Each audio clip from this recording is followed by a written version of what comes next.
Good morning. Thank you for joining me today. The Coastal Health District has added some new data to its COVID-19 website to hopefully help our community to better understand this information. The daily case rate per 100,000 factors in a county's population rather than just evaluating a county's number of new cases. This can give us a better understanding of local virus transmission relative to population size. Chatham County has about 37 new cases daily per 100,000 residents. The Community Transmission Index indicates the number of new cases in our area over the last 2 weeks and factors in population size.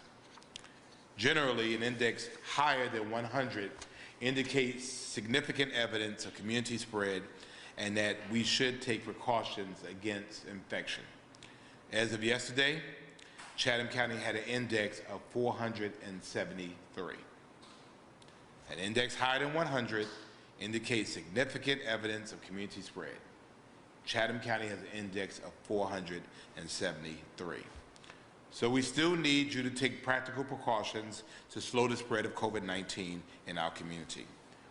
That means to continue to limit interaction with others, wearing a mask as mandated, and keeping 6 feet between others when you're out, and washing and sanitizing your hands regularly.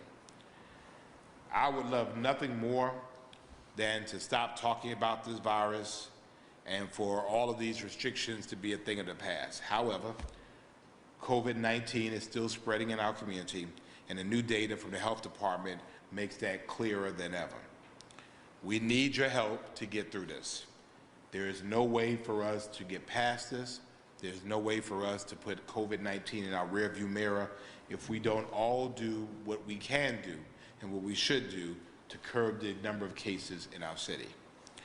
Since the pandemic started, 81 city employees have tested positive for COVID-19. That's including 41 police officers and 7 firefighters. Today, 31 city employees are currently out and waiting to return to work safely. Only 3 police officers are still out with COVID-19, and thankfully all 7 firefighters are back at work. As you are aware, there will be no COVID-19 testing today at the Savannah Civic Center because it is a polling place for today's elections. Regular testing will resume tomorrow, Wednesday, August the 12th. In city business, the Savannah City Council will vote to set Savannah's 2020 millage rate at our regular meeting on Thursday. As I've explained before and exhaustively, the council currently has 2 options. Option 1, we can maintain the current rate, which by state law is an increase, which doesn't make sense. It's the same rate, or a rollback rate, which is 0.117 mils lower than the current property tax rate. Adopting the second alternative will generate about $600,000 less in city property tax revenue. Thanks to our city manager, Pat Monahan, and our budget and finance team, they have been working feverishly to identify ways to achieve the rollback rate without significantly reducing personnel or services. Some of the things being considered include reallocating about $200,000 set aside for legal fees and about $100,000 for city homeless initiatives, particularly the one on Dundee Street, which will get us halfway to the $600,000. We will discuss the other $300,000 on Thursday before our vote. We certainly want to hear your opinion, and so the City Council will hold 2 more public hearings about Savannah's 2020 millage rate.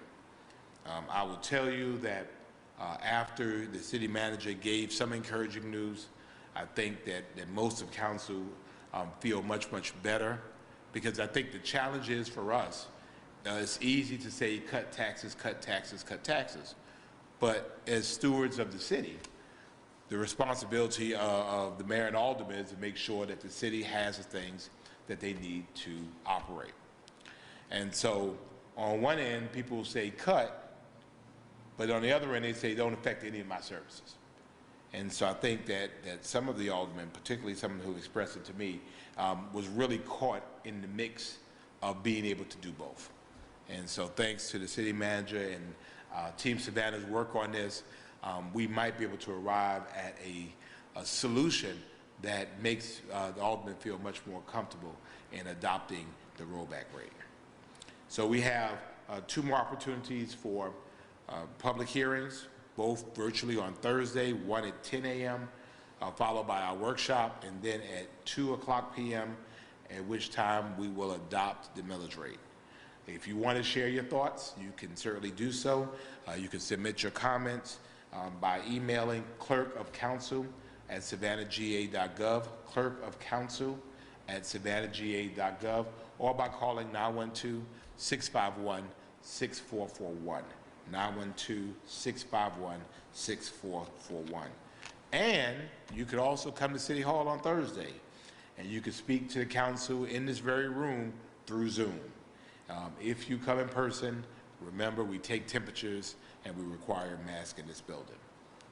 As you are familiar, the city is facing a $13.2 million budget shortfall because of lost property tax, hotel motel tax, and sales tax revenue related to COVID-19.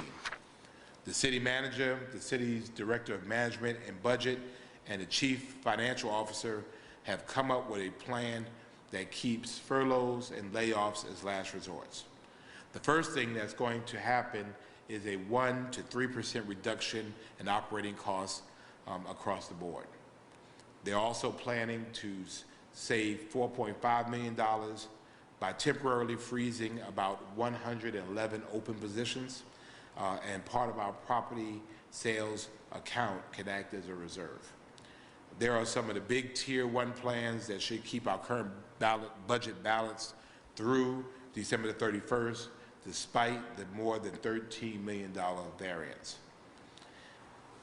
We're also really excited, particularly excited, because we also know that this has been a very, very difficult time for our citizens. I've been around the city where I've watched people being evicted from their homes. Saw several incidences where people's stuff, their hard-earned possessions, are on the street. And we want to do all we can to make sure that we eliminate those occurrences as much as possible. We recognize that people have had a really rough time. We recognize that people have been laid off. We recognize that people have been furloughed. We recognize that people's situations have changed. And as far as that goes, we believe where we can, the city of Savannah has a responsibility and an obligation to do what we can to assist people during these very, very extraordinary times. So with that being said, on Thursday, the city received $2.2 million as the Phase 1 allocation, which is 30% of the $7.5 million for the state of Georgia's share of the Federal CARES Act, Section 5001. The state distributed those funds to local governments based on per capita, and future distributions will be based on reimbursements. If you remember, only cities that were 500,000 or more got their money directly from the federal government, which was something, of course, that we opposed. So Atlanta would start off at 498,000. Through the census, we'll talk a little bit about that later, was able to get over the 500,000 mark. So they got their money directly from Washington. We had to get our money from the state. And while the city has waited several weeks for the first distribution, funding can only be used for qualified purposes and must be spent, keyword, operative word here is spent, by September the 1st, 2020. Qualified purposes include community uses related to hardships from COVID-19, For example, eviction assistance, mortgage assistance, rent assistance, utility payment assistance, small business loans and grants, as well as reimbursement to local governments for COVID-19 related expenses such as PPE, testing, and dedicated staff time. While initially hazard pay did not qualify, late Thursday afternoon, state guidelines qualify public safety pay. And so again, any unused funds as of September the 1st will return to the state. We're not going to let that happen here in Savannah. My goal is, I told the city manager, if we can help it, we will send them $100. And that's about it. We're going to spend everything else. In addition, the city's received notification, no funds yet, for $2.7, almost $2.8 million in CARES Act funding as follows.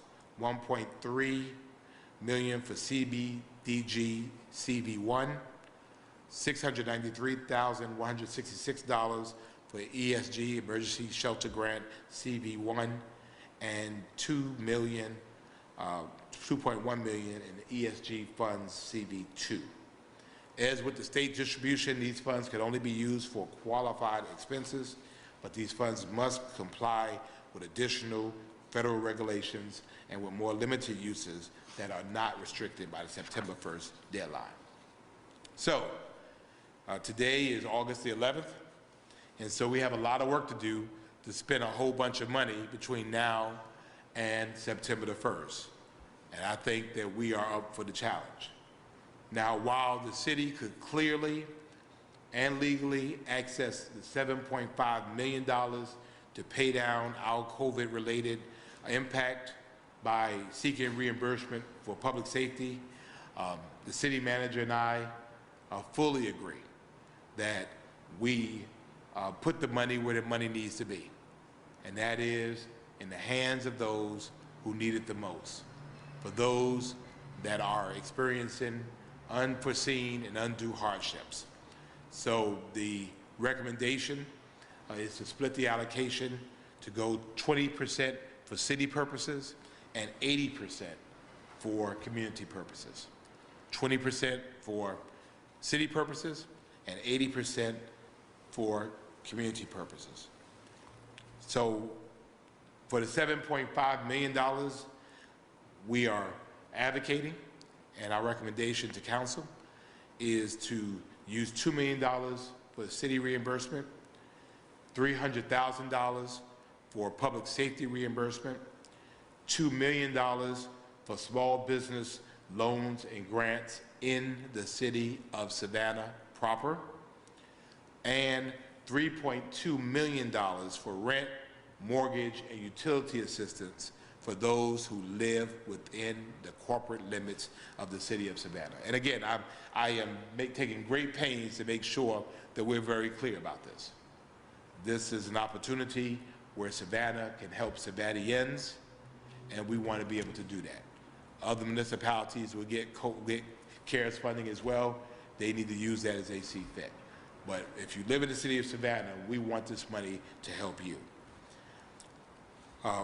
$1.3 million for, and this is for the CV1 funding, for mortgage and utility assistance,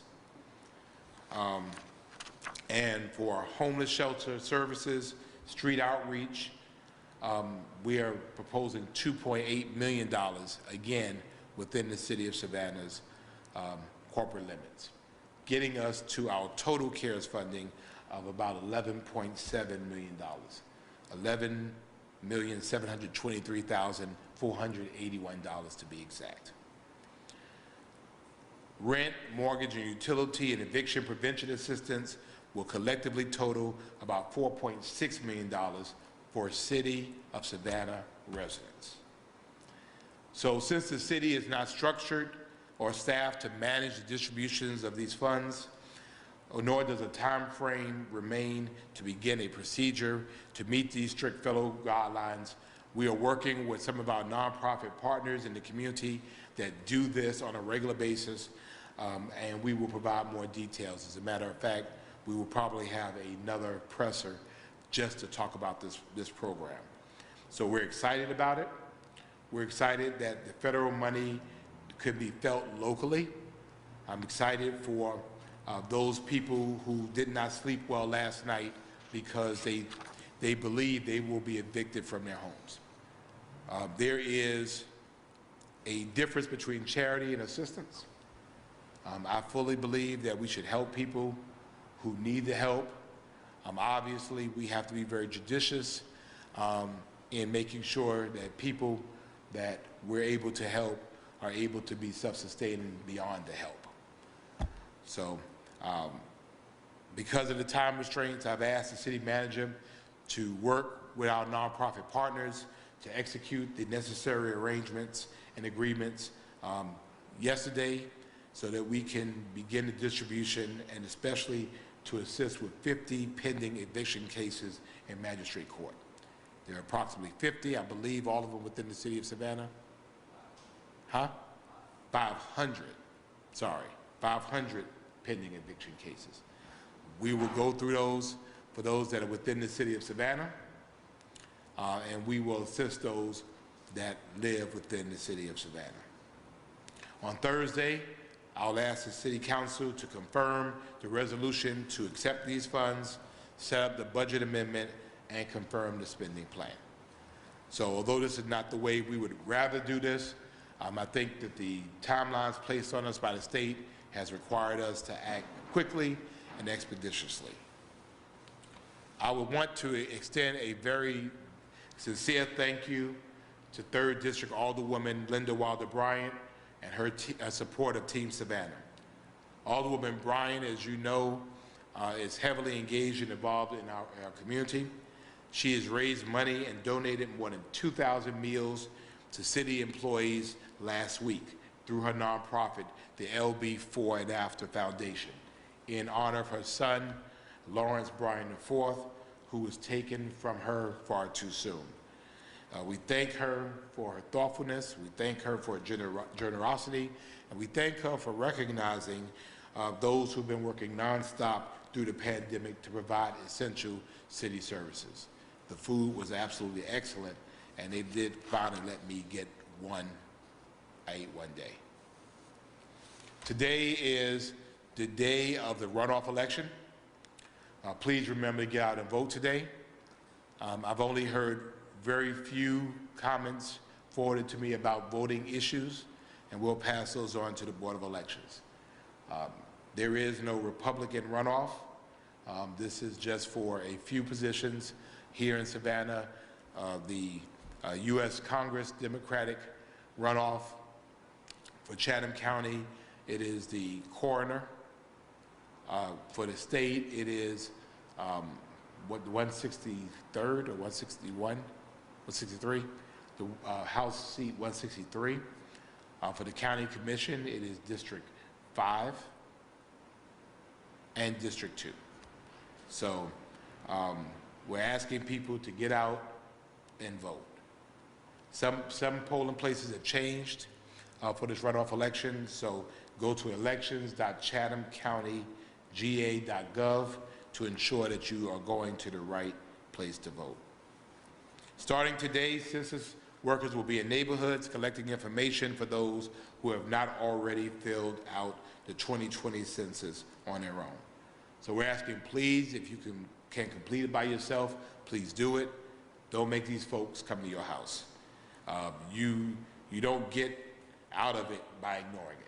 People will come to your house. It's just easier to go ahead and do it within your time, within your comfort. So we want you to go to my2020census.gov, my2020census.gov, to fill out the census today. You could also complete it over the phone by calling 844-330-2020, 844-330-2020. Or if you prefer to do it in Espanol, call 844-486-2020. 844-486-2020. Savannah's response rate is only 52.6%, and our deadline has now been abbreviated. The deadline is September the 30th.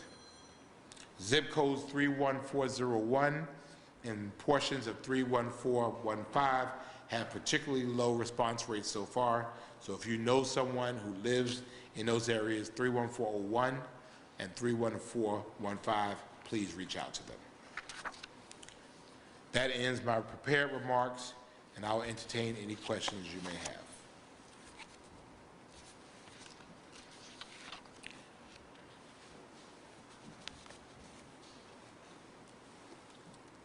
Sorry, let me down on the call for a second. You're fine. Okay, so going back to the millage rate, you said $100,000 of that will be taken from the city's homeless camp initiative. That's what's proposed. Okay, do you think if that goes through, that's, what kind of effects does that have? Well, again, I think, we're talking about a variety of things. I think, some of it might even be CARES Act reimbursable. So again, this is just, this is a proposal. I think nobody on council wants to remove $100,000 from homeless services, but this does create a possibility for us to be able to seek funding in other ways.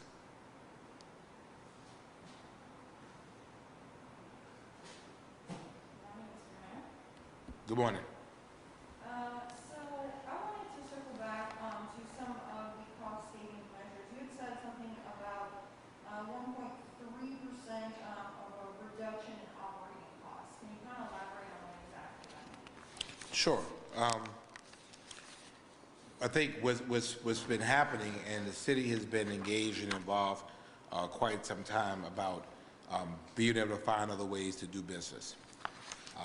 And from that, the city across the board, I think it's 1 to 3% was the terminology I used, in terms of the departments finding ways to reduce their operating.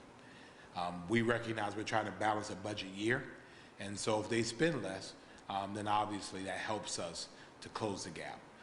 Again, for the city, all non-essential travel has been canceled.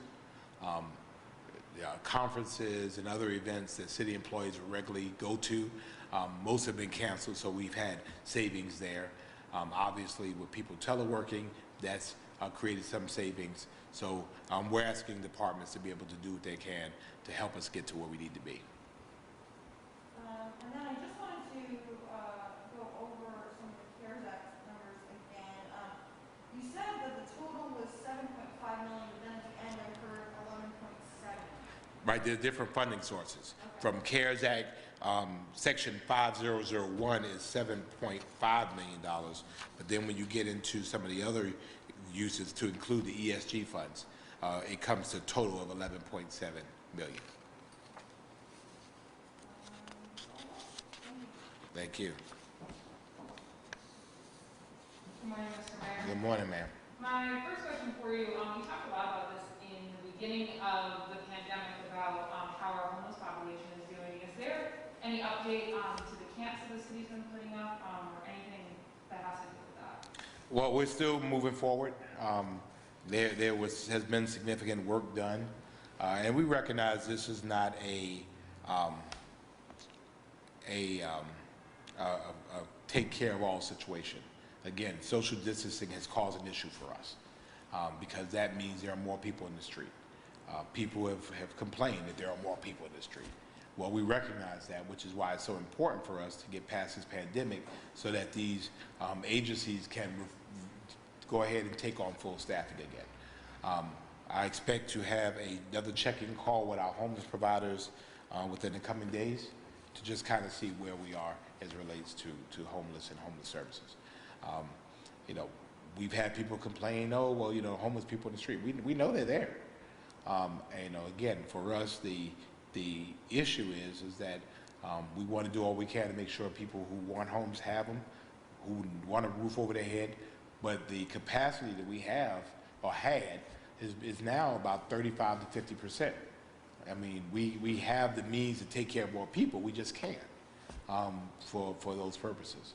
And then, of course, one COVID outbreak takes a facility offline. So it's an evolving, dynamic situation. My other question for you is, I know in the beginning of the city's fight against the coronavirus, a big thing, or a big reason why the city was doing so well is because it had that little bit of money to kind of fall back on. That's been thanks to some of the other administrations. And has the city had to dip into that at all? Is it still there? What's the status of that? Somewhat. We have. I think it was $5 million from the sales tax stabilization fund. So it's been a balancing act. I think that our reserves have been obviously somewhat challenged. For our financial stability, we need to keep a certain number of reserves. Mr. Manager, are you familiar? The question is regarding dipping into stabilization funds, reserve funds. What's been our to date? What have we? Dipping into reserve funds would be last resort. So most of the $13.2 million, as you pointed out, came from salary savings, about $500,000 in the early payment of debt service, the Right. loss, $500,000 in reduced contribution to an open account, and then the possibility of reserve. The reason we keep reserve at the end because just of the uncertainty of additional COVID funding, and the chief financial officer came up with some conservative projections. We don't know, based on just the trends, how much sales tax. Generally, the city collects about 90% of sales tax. He's projected 86%. That was the number from the 2008 Great Recession. Right. If we collect 88%, so reserve funds would be the last, but there is a significant amount of reserve funds both in the property sales tax account, $16.5 million. There's another $5.5 million in the sales tax reserve account, and then to reduce to a 60-day fund balance would probably be another $9 million. So it's almost a $35 million buffer in there for the city for things got extreme. And we're in the middle of hurricane season. I mean, literally, we are one hurricane away, one evacuation away from being totally wiped out. Seriously, so it's a very precarious situation to be in. And I know you can't go into too many details about it, but how were the interviews for the city manager position last week? Interesting. 6 career public servants, varying degrees of experience. It wears on you. I did not think that this would be the way that I started my administration. I have served in this capacity now more in COVID than we've been out of COVID. 6 out of my 8 months have been in crisis. 6 of my 8 months is encouraging people, trying to help people. It's been difficult. It's been emotionally wearing and taxing to try to keep people up when you don't always feel up yourself. For me, that is where faith kicks in, and you believe that if you could just get out of bed one more day, you could suit up and get on the field one more day, that we'll be closer to the end than we were the day before. And so that is what has driven me. I'm sure that's what's driven the city manager. We have a phenomenal team that I have become very close to because we have been in this bubble on the 2nd floor and on the 4th floor for now 6 months. And so we feel like we're in survivor mode, and we just all believe that we're going to get through this. We have to get through this. We just have to. Failure is not an option for us. And so if we can just keep our clarion call the same, keep the faith, follow the signs, wear a mask, wash your hands, social distance. If people would just take heed to that, our days will be better to come than they have been that have left us. But thank you for asking. I didn't mean to get all emotional on you, but you should have asked me that question.